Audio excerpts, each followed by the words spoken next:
Всем привет и добро пожаловать на финалы чемпионата мира по скалолазанию 2021 в трудности. В финал прошли Динара Фахридинова из России, Брук Робату, Саломе Ромейн, Нацуки Тани, Джессика Пилс, Наталья Гроссман, Лаура Рагора и Чуэн Юсё.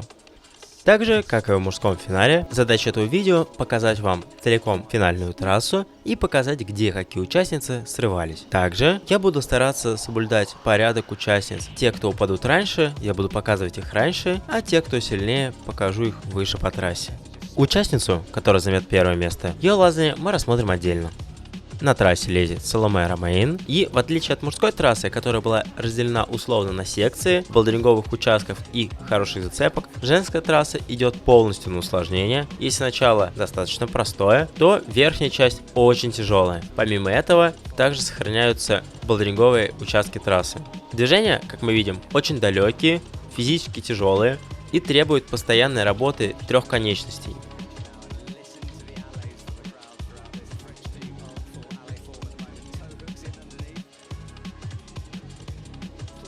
Динара Фахридинова без проблем преодолевает первое длинное движение, очень много тяг, то есть далеких движений, и первый ключ — это прыжок на пассив.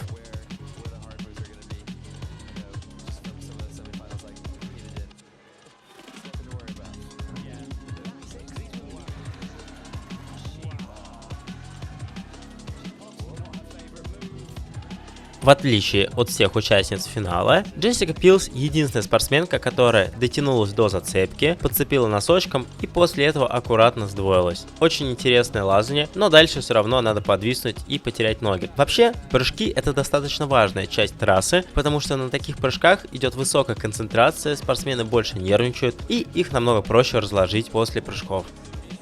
Трасса, так же как и мужская финальная, разделена на части. Первая часть была по черным рельефам, затем прыжок и переход на черно-бирюзовые рельефы. Затем резистантное лазание по желтым зацепкам рельефам и затем самая трудная часть трассы — зеленые рельефы. Достаточно трудное вщелкивание, потому что две ноги стоят на плохих зацепках, нужно постоянно концентрироваться внимание, чтобы не соскочили ноги. Тяжелый крест и дальше опять тяга с правой руки на левый щипок. Когда подготовщики крутят финал, они рассчитывают, что первую часть трассы, а лучше первые 2/3 трассы, все участники смогут преодолеть. Это очень важно для того, чтобы было интересно смотреть соревнования. Потому что если все спортсмены, неважно сильные или слабые, будут падать в самом низу и только одна долезет до финиша, будет достаточно неинтересно. Поэтому первая половина трассы достаточно простая, и потом начинается сильное нависание, и с него должны начать раскладываться участницы. Первая участница Саломе Ромейн срывается на переходе на второй желтый рельеф. Слишком низко поставила правую ногу, и когда начала делать, нога съехала и не хватило сил дотянуться до второго рельефа. Теперь посмотрим на бывшую чемпионку мира Джессику Пилс. Легко допрыгивает с нижних ног и щелкивает оттяжку. Последнее место, где можно помагнититься и немного отдохнуть. Дальше начинается очень тяжелая резистантная трасса. В последнее время появилась тенденция ставить маленькие, очень-очень плохие зацепки на большие рельефы. Это сделано для того, чтобы легче было разложить участниц, потому что они быстрее сбиваются на маленьких плохих зацепках, но при этом зрителям намного понятнее, по каким зацепкам лезут участники. Неважно, есть на рельефах или нет зацепки, визуально трасса выглядит намного лучше. Именно поэтому сейчас в скалолазании набирают популярность большие рельефы и зацепки. Динара несколько раз попробовал дотянуться до активника. Очень далекое движение, как я говорил, вся трасса идет на тяге, на силу бицепса по сути и корпуса.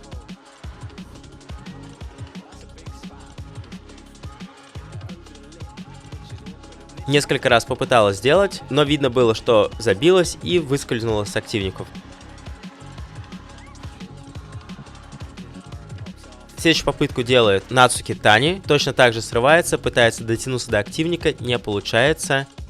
После срыва японской участницы остается 5 участниц. Это Брук Робату, Джессика Пилс, Лаура Рагора, Наталья Гроссман и Чайхун Сё. Джессика легко дотягивается правой рукой до активника, подставляет правую ногу на достаточно плохую зацепку и встает на подхват. Подхват хорошо работает, когда нога стоит левая высоко, поэтому достаточно легко вщелкивается. Лучше щелкнуться с этого подхвата, чем с очень плохого мизера, потому что на мизере будет забиваться пальцы, а на подхвате больше напрягается бицепсы тела. Брук Робату делает движение движение левой рукой на мизерок, при этом не помогаете левой ногой и телом. Помимо этого, левой рукой промахивается мимо зацепки. Джессика Пилс легко дотягивается до рельефа, поднимает обе ноги на подхват, и когда начинает делать движение, помогает себе только плечами, таз не подкидывает к стене, из-за этого не удерживается на рельефе красном и падает. Лаура Рагоро сдваивается на зеленом флетхолде, правая нога чуть-чуть двигается из-за того, что центр тяжести смещается, от неожиданности чуть расслабляется и падает. Наталья Гроссман точно так же.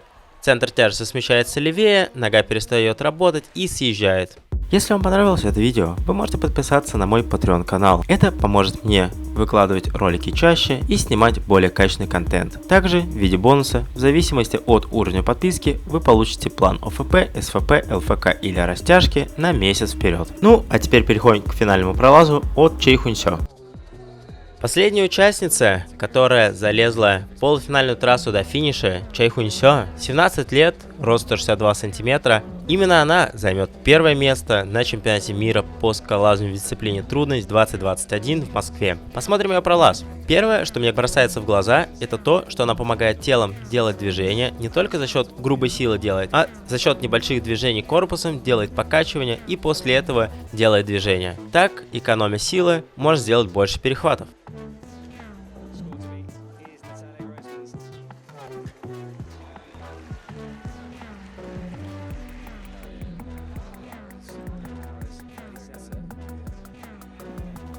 Подлазит к первому сложному движению, это прыжок. Вообще, раньше прыжки очень плохо делали скалолазы, которые тренировали только трудность, но в последнее время это стало настолько популярным, что все трудники стали очень хорошо прыгать. В 2019 году я пересекался с Чэй Хуньсё в Японии. Тогда она перед чемпионатом мира лазала в болдер-зале, и, честно говоря, лазала болдеринг она не очень хорошо. Но сейчас смотрю на трассу и понимаю, что за 2 года она набрала очень хорошую форму, намного сильнее стала лезть в болдеринг, намного увереннее делает трудные, далекие перехваты.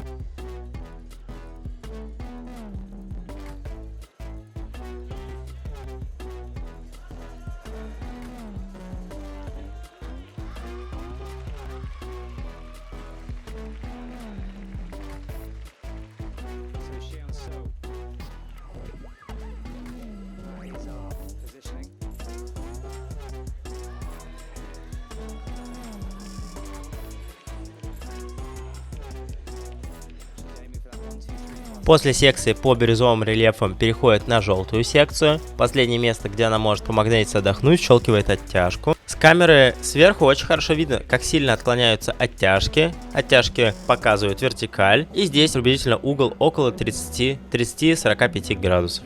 Не поднимает правую ногу в трение, сразу с нижней зацепки прыгает на второй желтый рельеф.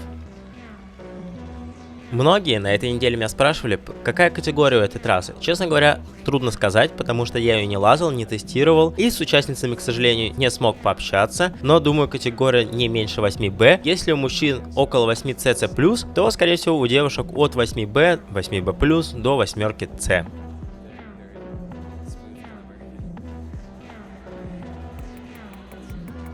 Тем временем Чэй Хуньсё подлазает ко второму ключу, с которого упало большинство участниц финала. Аккуратно натягивается правой рукой, тело старается держать правее, берет левой рукой, вщелкивает оттяжку.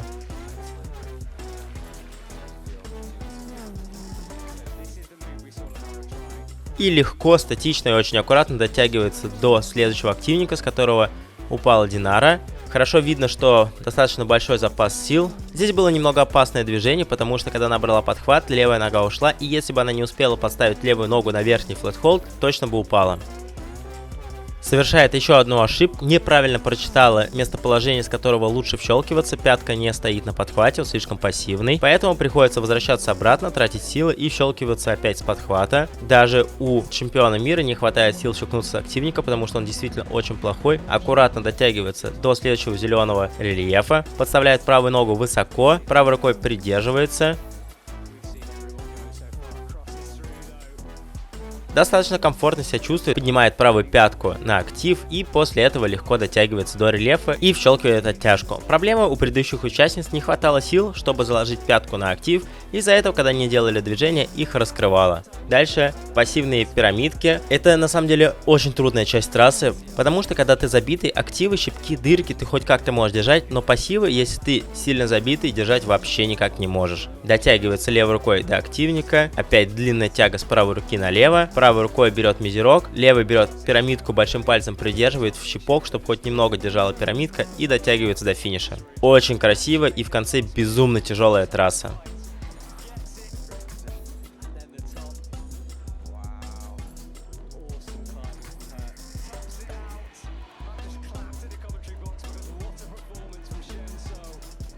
Результаты женских финалов. Чу Хонь Сё занимает первое место и берет финиш. Натали Гроссман и Лаура Гора разложились по времени. Они долезли до 37-й зацепки и разложились по времени из-за того, что в полуфинале было всего 3 топа, которые сделали Чу Хонь Сё, Натали Гроссман и Лаура Гора. Четвертое место занимает Джессика Пилс, пятое место Брук Робату, шестое место Нацуки Тани, седьмое Динара Фахридинова и Саломе Ромейн, восьмое место. Спасибо большое, что досмотрели до конца, и отдельно благодарность тем, кто подписался на мой Patreon канал. Если вам понравился выпуск, тоже подписывайтесь. Это помогает мне выпускать ролики чаще, более качественно и снимать влоги из более интересных мест. Пока!